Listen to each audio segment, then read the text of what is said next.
Hello everyone. Let's continue with our part 2 of threat modeling introduction. In our part 1, I discussed threat modeling lifecycle. I also discussed that STRIDE is one of the well-known threat category lists that is often used for threat modeling. Then in order to illustrate threat modeling, I discussed a user story, that is, let's suppose we have an existing authentication web page and we wanted to add two-factor authentication in this web page by sending a code number to the user's mobile phone number. Then I built a threat model in order to illustrate the threat modeling for the user story that I just mentioned. As we can see in this threat model, as a first step, we have a diagram of our user story. And then as a second step, we have a list of identified threats that we have identified from our diagram of the user story. However, this diagram is way too basic. In a more professional setup, we needed to have a more workflow architectural oriented diagram, and we wanted to use a threat modeling tool that can help us to identify potential threats. So in order to achieve these goals, we can leverage Microsoft threat modeling tool. So let's just straight dive into a demonstration. We can download and install Microsoft threat modeling tool that I already have here at the moment, where I can create a model. So before I jump into illustrating the threat model for our user story, let's just have a quick introduction of Microsoft threat modeling tool. In Microsoft threat modeling tool, in order to threat model, as we know, the first step is to draw a diagram. So let's suppose for one of my hypothetical application, I have a database component and I have a front end web application component. Now, once I have my diagram, which is a very basic and simple one at the moment, but once I have my diagram, I can use this tool to analyze the view. And once I analyze the view, Microsoft Threat Modeling tool pop up this threat list window where I am supposed to have all the potential threats associated with my diagram. However, as we can see at the moment, this threat list window is empty because my diagram is way too simple. Microsoft Threat Modeling tool cannot associate any potential threat with this diagram.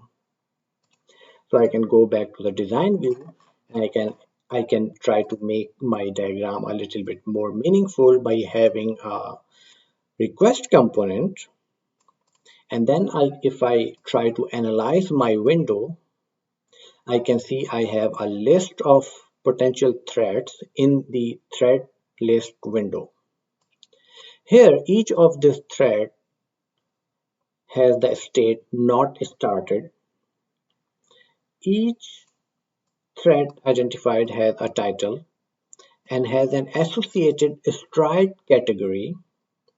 It has a description, and corresponding to each thread's description, we also have a possible mitigation control for this identified thread. So this is how Microsoft Threat Modeling tool assists us to identify any threats in our diagram. However, it is important to realize that Microsoft Threat Modeling tool does not understand our diagram. It does not know the workflow. It does not understand the meaning of our diagram. When it throws out the list of potential threats, it throws out this list based on its own threat database, and it only checks what components we have in our diagram, and whatever the potential threats can be associated with these components in our diagram, Microsoft Threat Modeling tool just throw out those potential threats in the threat list window. Once we have all these threats, now it's up to us that what threat we decide and determine that is relevant to our architectural diagram and which listed threat is not relevant to our diagram. So let's suppose if I find out that the first thread is not relevant, I can go and I can change its state to not applicable. Or if it's relevant and if I wanted to investigate more, I can change its state to needs investigation. Or if it has been mitigated, I can change its state to mitigated.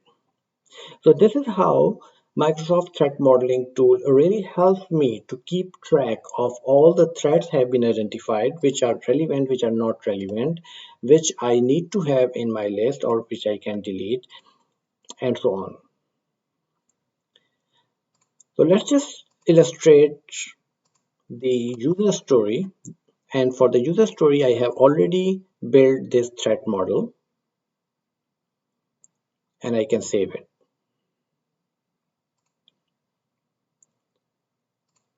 So corresponding to our user story, I have this architectural diagram for the two-factor authentication where I have some components, backend server, web application. One of the most important thing here is the trust boundary component. So I have two trust boundaries here. On my farthest left side of the trust boundary, I have a user login page in the user's browser, and which is the boundary, which is the area for the user, where I also have the user mobile phone number.